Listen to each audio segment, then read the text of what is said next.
Hello and welcome, ladies and gentlemen, to the news from Saba Satellite Channel. Let's begin with the headlines. President Al-Alimi congratulates Tunisian president on Evacuation Day anniversary. Member of Presidential Leadership Council, Az-Zubaydi inaugurates Sheikh Mohammed bin Zayed Educational Complex in Al-Dala. Yemen urges continued World Bank support to boost stability and job creation.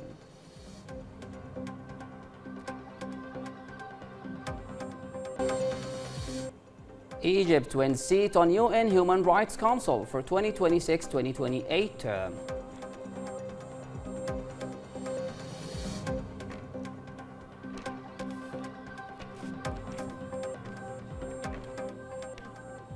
Welcome once again, and here are the details. President Dr. Rashad Mohammed Al-Alimi, President of the Presidential Leadership Council, sent a cable of congratulations to President Kais Saied, President of the Republic of Tunisia, on the occasion of his country's Evacuation Day anniversary. President Al-Alimi, on behalf of the Council members and the government, extended his warmest congratulations and best wishes to President Saied for continued health and happiness, and to the government and people of Tunisia for further progress and prosperity. He praised the distinguished fraternal relations between the two countries and peoples and expressed hope for strengthening and developing them in all fields. Member of the Presidential Leadership Council, Major General Aidarous Az-Zubaydi, visited Al-Shaib district, Al-Dala, on Wednesday as part of the 62nd October 14th Revolution celebrations. He inaugurated the Sheikh Mohammed bin Zayed Model Educational Complex in Al-Gaza, built with generous UAE support, and toured the facility, praising its modern equipment and role in improving education in the area.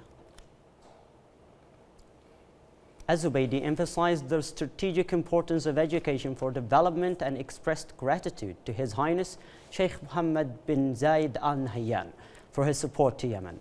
He noted that the project honors Al-Shaib's sacrifices and called for maximizing its use, particularly to encourage girls' education as part of broader national education plan. District Director Rauf Al-Jafari thanked Az-Zubaydi for his support, affirming that such projects help build a generation equipped with knowledge and skills. Minister of Planning and International Cooperation and Yemen's governor to the World Bank Group, Dr. Waad Badib, affirmed that sustaining job creation is vital for stability and peace in the Arab region, urging the World Bank to stay engaged in conflict-affected countries.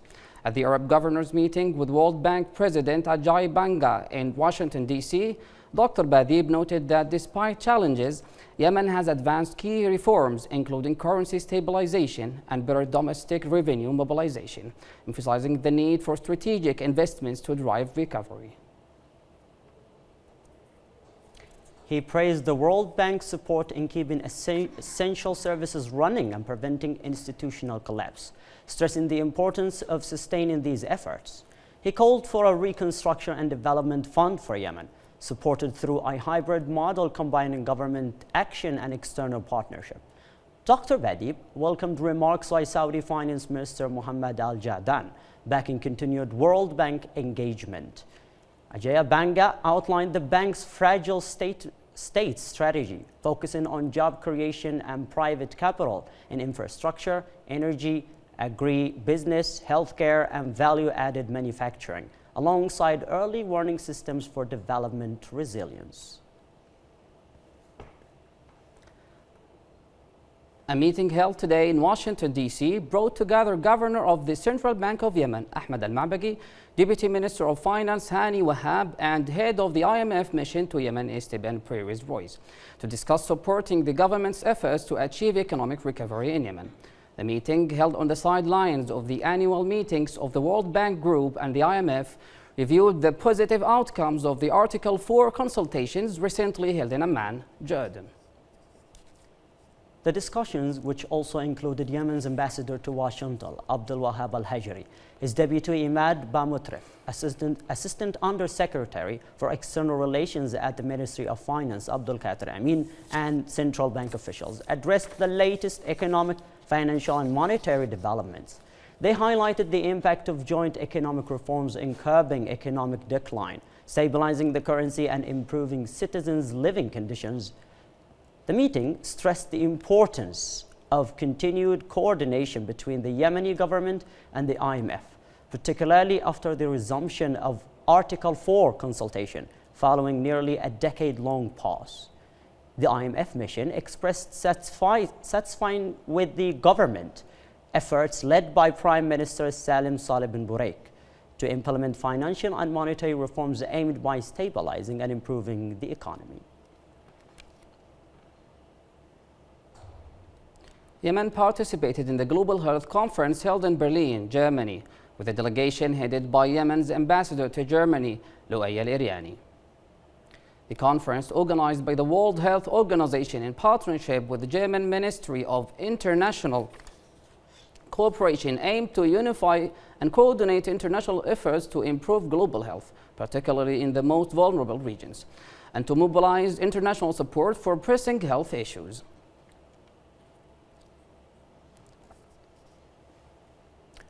The Yemeni Network for Rights and Freedoms reported the landmines planted by the Iran-backed Houthi militia have resulted in the death and injury of 147 civilians in Al Hudaydah Governorate between January 1st and August 30th, 2025. In a report titled Mines Without Maps, the network stated that 64 civilians were killed and 83 others were injured, while 68 civilian vehicles sustained damage due to landmine explosions during the same period. Of course, Salah, the report confirmed that the Houthi militia planted landmines, public places and facilities, homes, markets and main and side roads, and farmlands, indiscriminately targeting civilian and military areas alike. The victims included women and children, highlighting the devastating humanitarian impact of these practices. The Yemeni Network for Rights and Freedoms called on the international community and the United Nations to exert pressure on the terrorist Houthi militia to hand over the maps of the mines it has planted. The network also urged strong condemnation of the crimes and violations committed by the militia, foremost among them the indiscriminate planting of landmines in civilian areas. Chief of the Yemeni Coast Guard Major General Khalid Al-Kamli discussed with his Djiboutian counterpart, Colonel Wais Omar, ways to enhance cooperation in maritime security, combat organized crime and smuggling, and protect navigation in the Western Gulf of Aden, Bab el-Mandeb, and the Southern Red Sea. Al-Kamli reaffirmed Yemen's readiness to defend the Red Sea and Gulf of Aden against foreign interference and potential threats, highlighting the importance of vigilance to maintain regional stability. Both sides stressed the importance of joint efforts and the exchange of expertise and information to address security challenges in the Red Sea and Gulf of Aden and ensure the safety of international navigation. Yemen participated today in the opening ceremony of the 40th Indonesian Trade Expo held in Jakarta, with a delegation headed by Dr. Rashid Hazib, Undersecretary of the Ministry of Industry and Trade of Business Services. In his opening speech, Indonesian Minister of Trade Budi Santoso welcomed the Yemeni delegation, describing Yemen's participation as a notable milestone that will strengthen trade and investment relations between the two countries. He highlighted that this is the first official Yemeni delegation to visit Jakarta since 2017. The Yemeni delegation toured the Expo Pavilion and explored products from various sectors, including food, furniture, automobiles, clothing, handicrafts, and more. The opening ceremony was also attended by Yemen's ambassador to Indonesia, Salim Balfaqih, and Vice President of General Federation of Chambers of Commerce and President of Aden Chamber of Commerce and Industry, Abu Bakr Baobaid.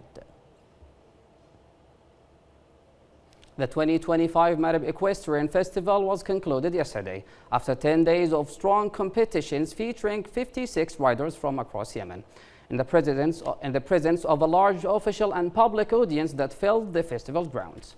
The closing ceremony was attended by Deputy Governor of Marib, Dr. Abdurrabbi Miftah, Director of the Youth and Sports Office, Ali Hashwan, the Director of Marib City Directorate, Muhammad Saleh Farhan bin Jalal, alongside social and sports figures, and a wide crowd of equestrian enthusiasts.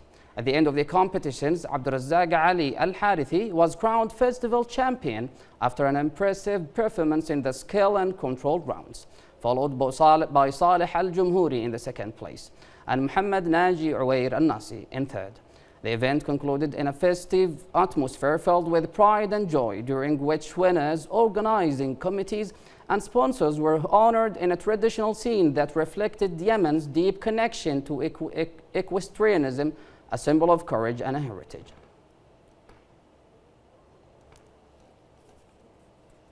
The Arab Republic of Egypt has won a seat on the United Nations Human Rights Council for the 2026-2028 term, after securing 173 votes in the election held yesterday at the UN General Assembly in New York.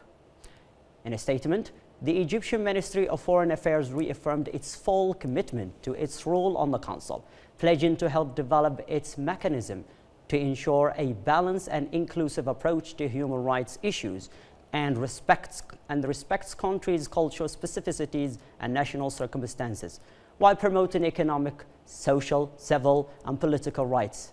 The ministry noted that this marks Egyptian third election to the Council, reflecting international confidence in its active role in advancing human rights at the global level.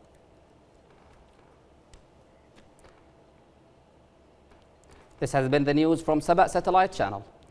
Thank you for watching. Till next time, have a good night.